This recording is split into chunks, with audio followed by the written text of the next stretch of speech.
Howdy folks, welcome back to the channel. It's a beautiful cold winter day here in Alaska. I got a hot cup of coffee and we're going to talk about some upgrades I've done to the old 7.3 Powerstroke here in the past few months. I know I haven't done a lot of update videos on this thing, but it has gotten quite a little bit of work, not on the exterior though.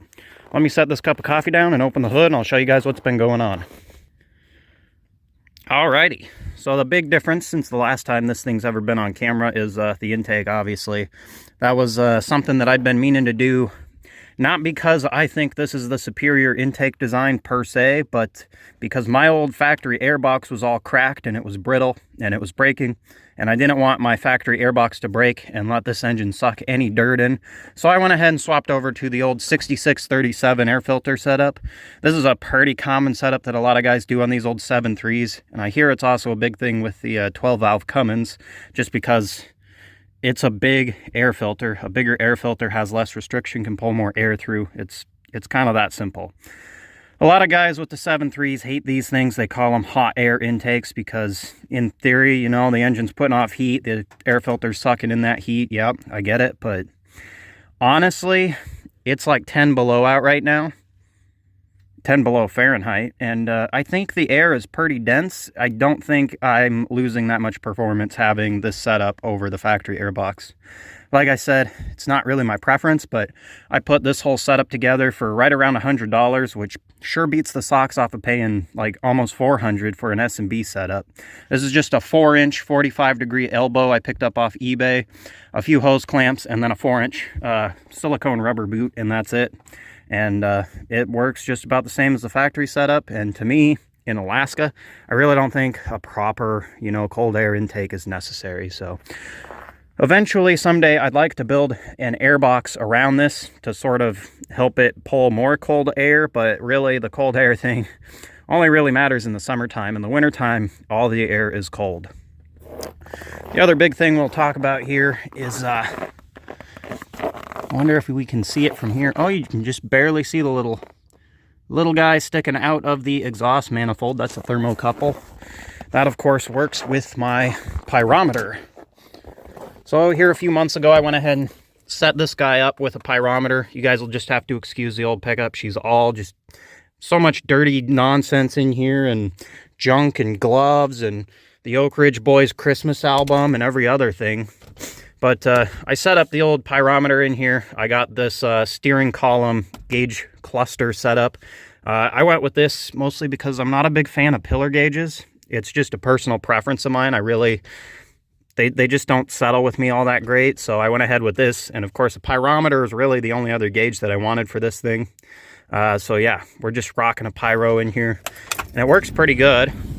We'll go ahead and give you guys a start. Set my coffee cup inside here.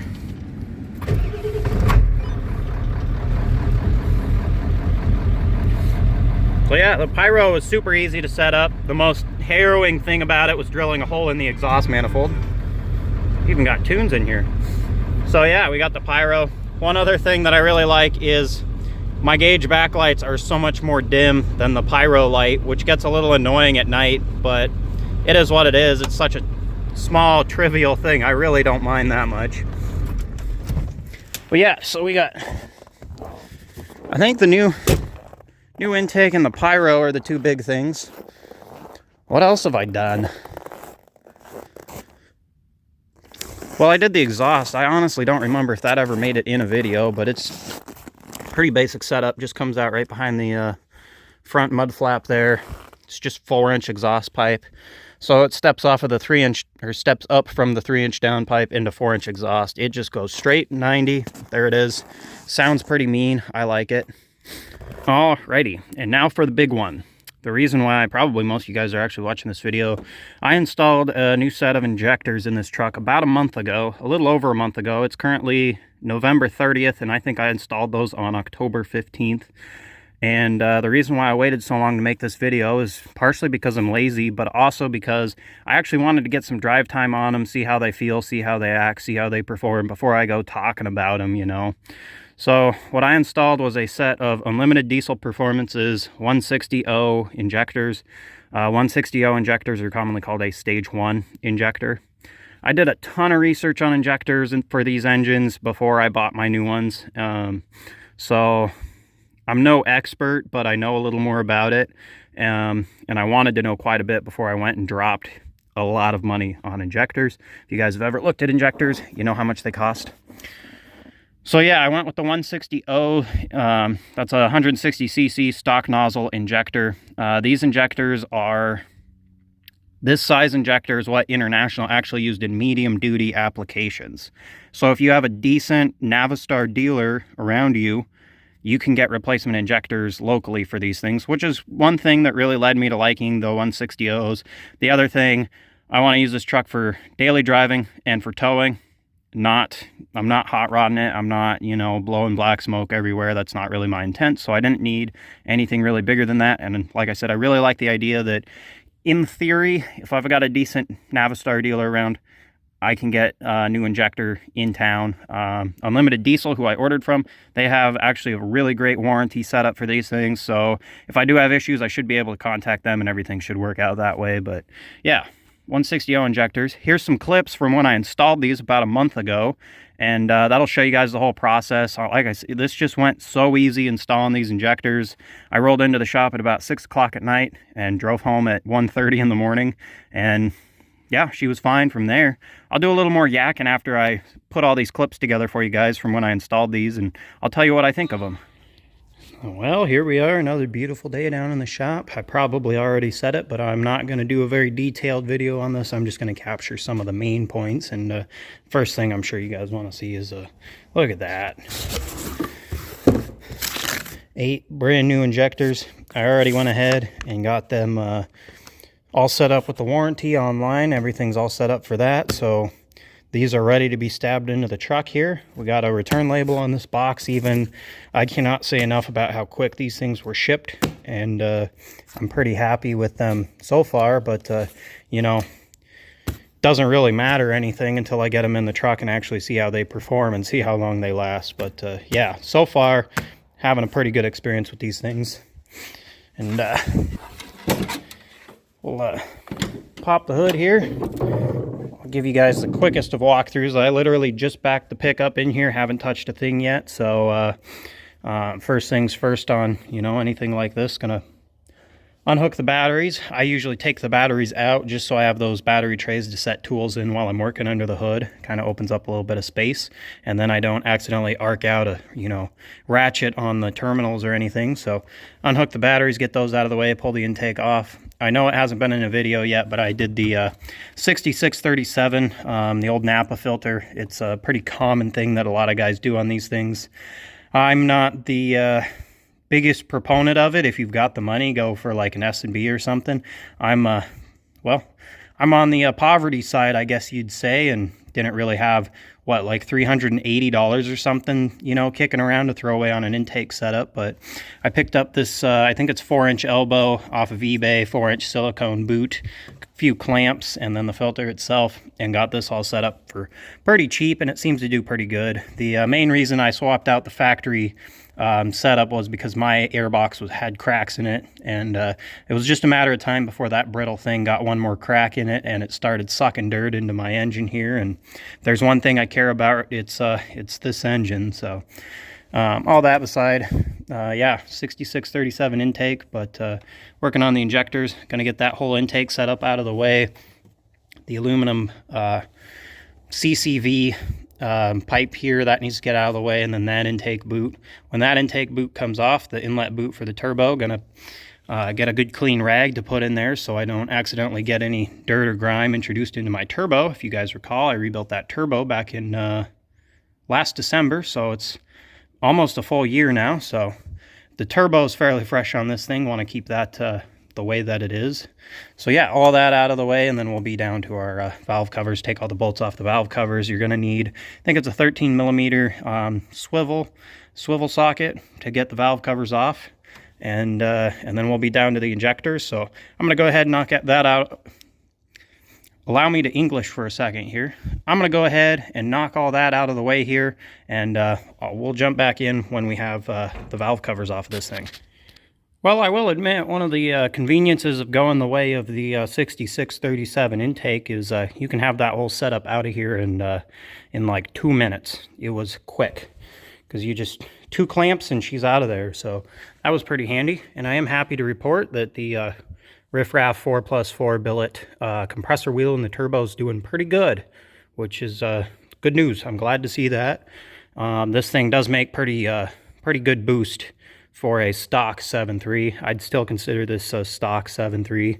I think it's only got like the BB mod in it to tighten up the fuel pressure spring. And that's the only, well, in the billet compressor wheel and the bellowed up pipes are all it's really got that make it, you know, more than stock performance wise. But when it rolled out of the factory, the up pipes would have been perfectly fine and not leaking in theory. So it really doesn't have a whole lot above stock, if you ask me. But anyways, gonna keep on keeping on, getting ready to pull the valve covers now. Alrighty, folks, around about an hour later, we're looking at a 7.3 Powerstroke without valve covers on it. Nothing too shocking in here. I've actually been in here twice. I was in here once to do the glow plugs, and I was in here once to check the torque on the injectors and the rocker arms, so I'm pretty familiar with it. She's running stock AA codes on 7 of the cylinders, and number 8, the passenger side rearmost injector. Like most of these OBS Fords, was swapped out at some point in time. Reason being was that these would cause kind of a injector knock sound in the cab, or it was pretty loud and it annoyed people. And so what Ford or International or whoever did is that number 8 cylinder, that number 8 cylinder, that injector got swapped out for a different one, and that in theory quieted it down. So that's why number 8 is different on this truck. Otherwise, everything else I'm pretty sure is stock. 150,000 mile, 30-year-old injectors in here. And well, they work fine, but I want more power. And I think these are pretty worn out. What with this truck having quite a bit of idle time and heavy hauling is pretty much, I think, all this truck has done before I got it. The folks that had it before me were hauling a 500-gallon water tank on it. So to go into town, get 500 gallons of water and come back. And in case you didn't know, 500 gallons of water is pretty heavy. So this truck's probably due for some injectors here. So from here, what I'm going to do is pull out all 8 glow plugs before I pull the injectors. A lot of folks pull the injectors and then the glow plugs just because you can just pull the glow plugs right out. But I don't want to get a bunch of oil and fuel on my glow plugs, so I'm going to pull them first. And for those of you asking, it is possible. What you need to do is get down in there. You can just see the tip of the glow plug down there. So what I'm going to do is wind up the air compressor. I'm going to blow that oil out of the glow plug holes and then pull all 8 glow plugs. What you have to do is unthread the glow plugs. What you do is you use a ratchet with it's 10 millimeter deep well socket. You loosen the glow plugs up, and then you slip a piece of rubber hose over the tip of the glow plug and spin the rubber hose to get the glow plugs out. If you just stick a 10 millimeter deep socket on there and try and unthread it, you're gonna get the socket stuck on the side of the rocker arm here, and well, then you're gonna have to thread the glow plug back in, pull the socket off, and like I said, stick a piece of rubber hose on there, twist the rubber hose, it spins the glow plug right out. So I'm going to go ahead and do that. These glow plugs are only about a year old, and I do not want to replace them right now because they're only about a year old. They're all Motorcraft. They're all good glow plugs. And I don't want to get them all covered in oil and fuel. Just personal preference. I don't think it really makes that much of a difference, but I'm going to go ahead and try and avoid that. So anyways, I'm going to pull the glow plugs, and then next things next is those lower injector retaining bolts. I'm going to go ahead, well, actually, before I get ahead of myself, I need to pull these oil spouts off. These guys are on all 8 injectors. They're a little Allen key. Each and every one of those needs to come off, and then the injectors would be ready to come out once you pull those retaining bolts. Alrighty, quick update for you guys. I went ahead, all the glow plugs are out, as well as if I can manage to hold the camera and hold a flashlight at the same time here. All the glow plugs are out, as well as these are the oil deflectors. These mount on the injectors. So you need to pull these guys. You actually need to pull these to pull the injectors. I went ahead and pulled the glow plugs first just because I wanted to get them out of the way. You need a 5mm hex key to pull the oil deflectors. And for the glow plugs, what I was describing, you can see this little chunk of hose. This is like for the windshield washer hoses on like a vehicle is what those are. And that just slips right over the tip of the glow plug, and you can spin the hose to get the glow plugs out of there. Nice and easy. So glow plugs are out, oil deflectors are off. Now I should be able to pull these bolts off of all the injectors. And what I went ahead and did is I used a chunk of wire. It's sitting around here somewhere. This piece of wire.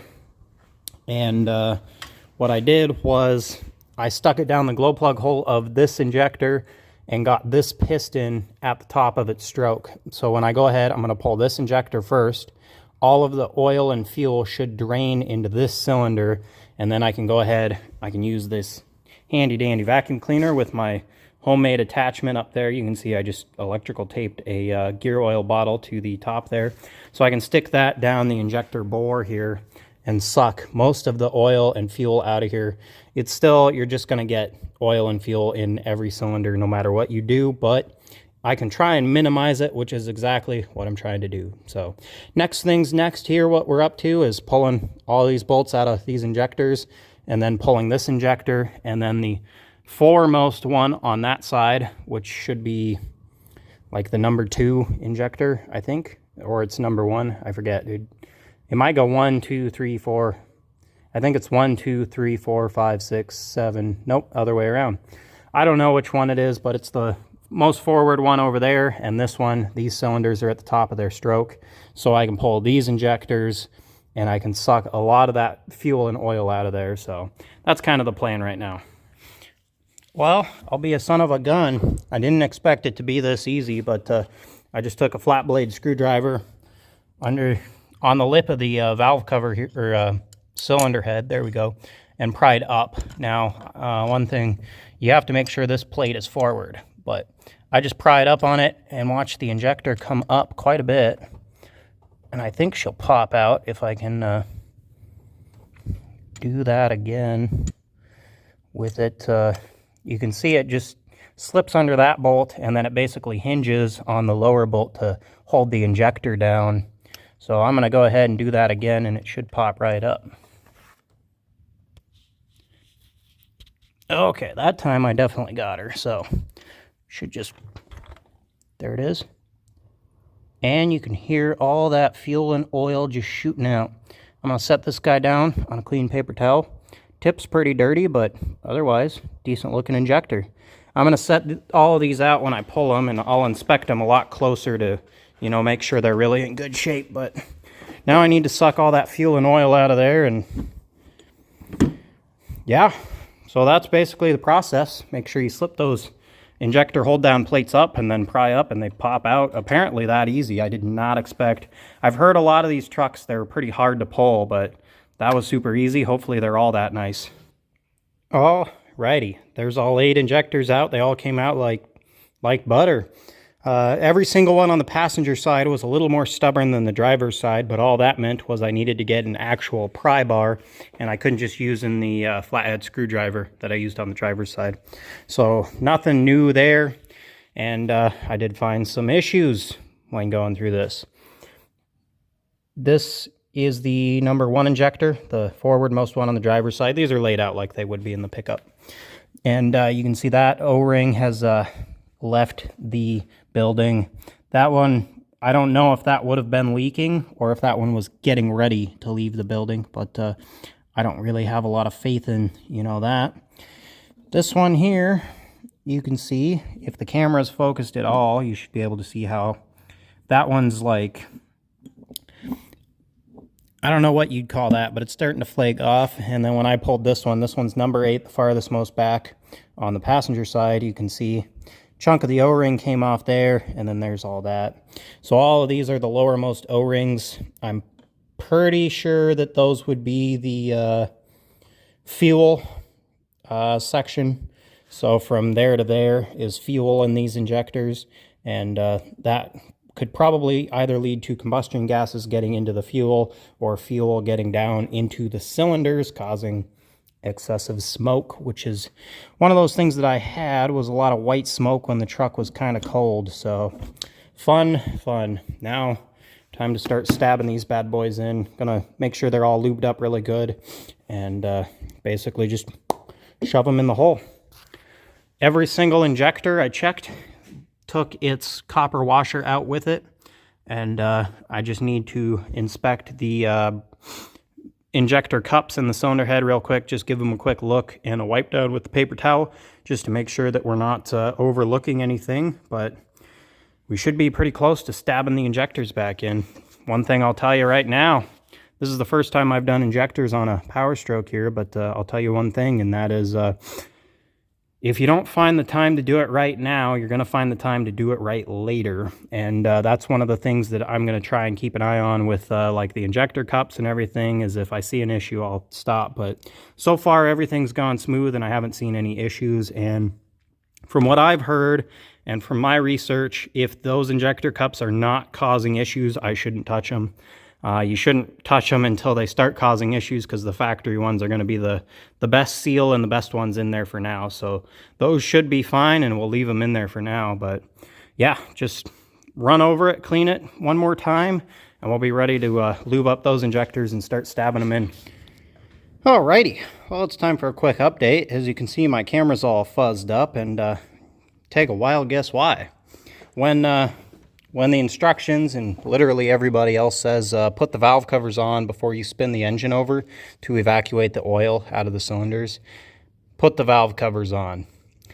I thought, oh yeah, I'll spin it over with a wrench first to, you know, get a lot of the oil out, just to, you know, save that little bit of wear and tear on the starter. And, you know, even with all the glow plugs out, I thought, you know, it still might cause some hydro locking. I don't want to do anything like that. So I spun this thing over with a wrench, and even just spinning it over with a wrench, it covered everything in oil. And granted, I tried to clean it up a little bit before I started filming here, and it's, yeah, whatever. Whole engine bay is covered in oil now. At least my battery trays probably shouldn't rust out because the batteries weren't in then. But after I spun it over a few times with the wrench, I threw the batteries in here.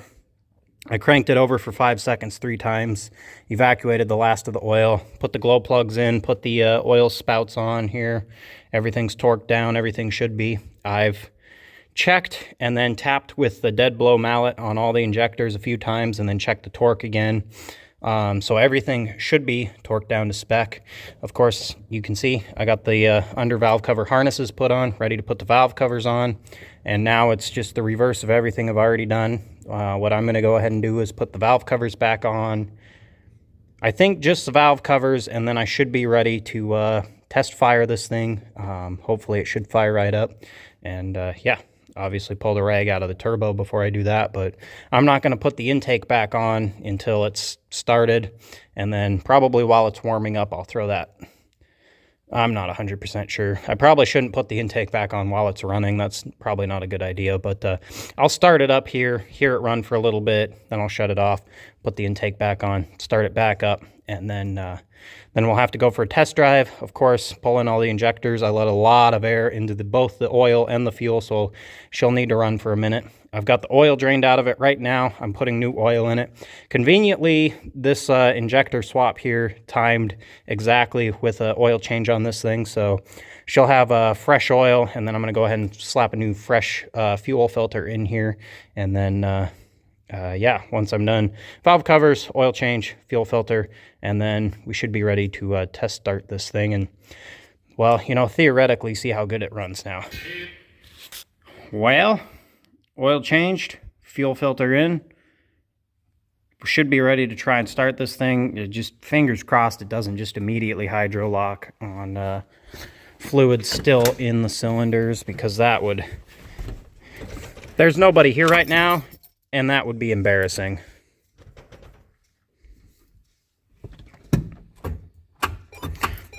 You know, they usually like it when you hook the solenoid back up.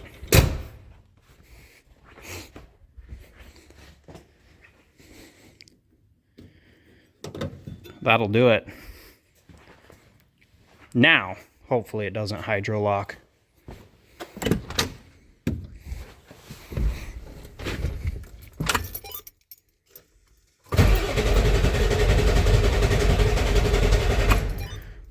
Well, I like the sound of that. Of course, we still have a lack of oil and fuel to the cylinder head, so it's going to crank over for a little bit. So the glow plugs don't really matter a whole lot.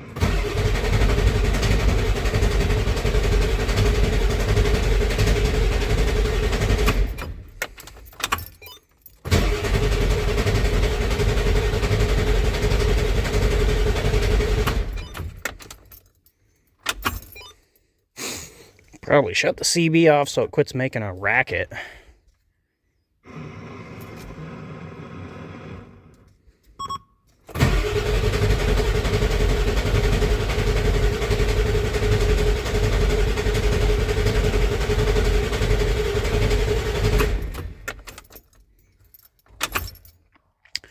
Props to that starter and the those really good batteries. A lot of folks say you should fill up the oil rails in the cylinder heads. Helps them start quicker, but I was lazy, I guess.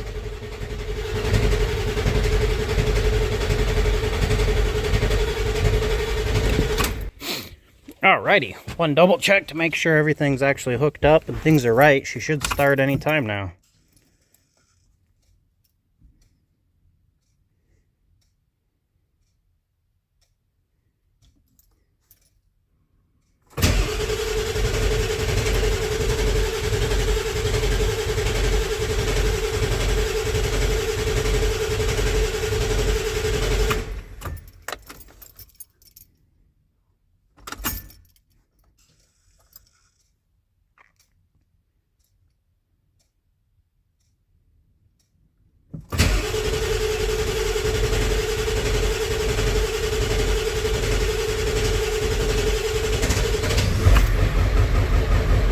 There we go.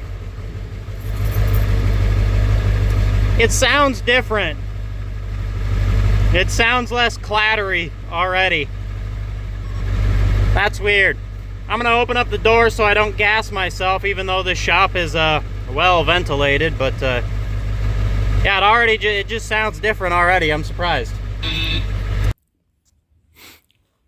Alrighty, so I got everything cleared out in front. The genius thing about backing the truck in and putting all of your tools and parts and everything in front of the truck, you can't drive the truck out without moving all that stuff, and in moving that stuff you inspect and make sure that you installed all the parts.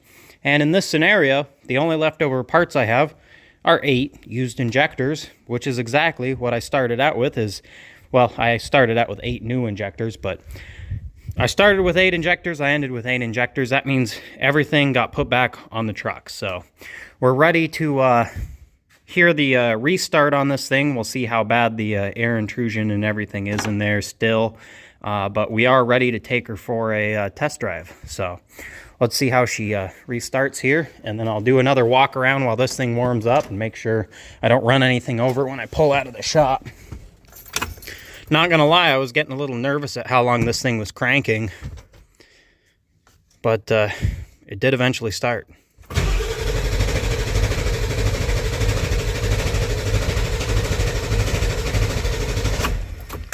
Looks like we got a replay of that event, like I said. Probably still a lot of air in the fuel and oil, so she's gonna be a little finicky on this one. Until we really, you got to run these things kind of hard to get all the air out of them. It seems wrong, but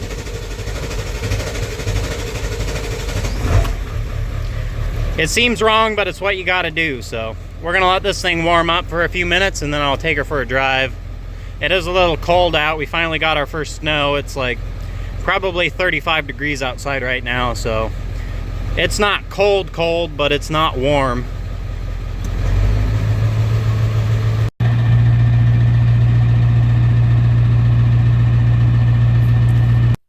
Alrighty, so I know that wasn't a very complete guide on replacing the injectors. That wasn't my intent at all, but hopefully that kind of gave some folks some idea of how it goes with these things.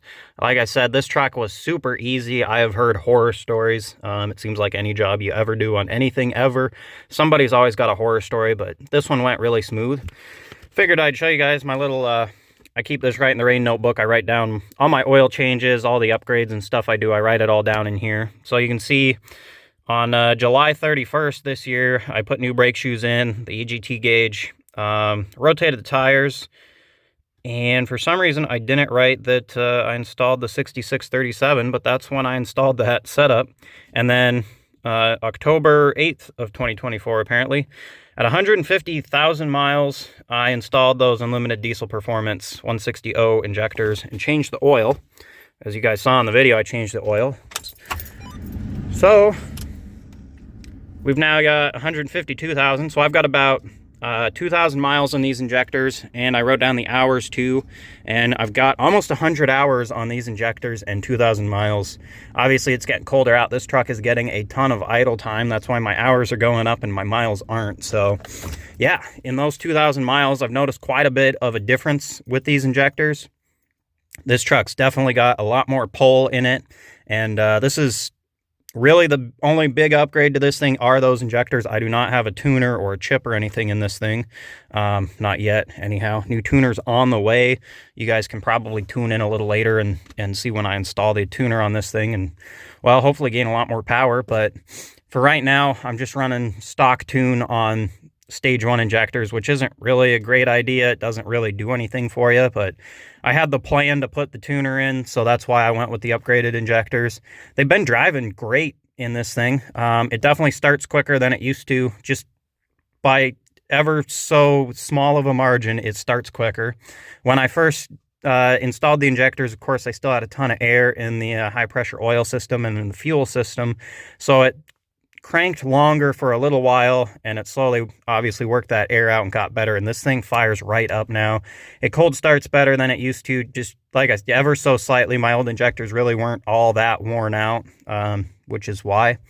But yeah, so a little more power, starts a little better, and it gets almost exactly the same fuel mileage. I've seen absolutely no gain in fuel mileage, and honestly, one of the things I'm hoping to get when I install the tuner is better fuel mileage. I want to spring for one of the ones with an economy tune. I think I'm going to go with a Hydra. You guys will see when I get it. When I install it, you'll know what I went with. So yeah, basically, new injectors, I'm loving them. They're doing great. I haven't had any issues with them whatsoever. They installed nicely. They went in. I drove on it for about a week, and then I brought it back up here, popped the valve covers off. I checked all the torque on all the injectors. Everything was doing good, and yeah, we've been rolling ever since. Alrighty, so yeah, hopefully you guys enjoyed this type of video. Doing a little more talking than usual, a lot less wrenching, but like I said, I installed the injectors a month ago, and I wanted to get some actual miles on them and see how they feel and what I think of them before I go, you know, talking about them. I don't want to talk up a product that I haven't really used or tested or anything. And so, yeah, I've got a month and 2,300 miles on these injectors. They've been doing great. I'm really impressed, and intake, EGT gauge is working great. Anyways, hopefully you guys enjoyed all the information in this video. Be sure to tune in a little later on when I install the tuner on this thing and have all the power that these injectors have that I can't use right now. I'll get all that power with the tuner. So yeah, thank you guys for watching. We'll catch you guys on the next one.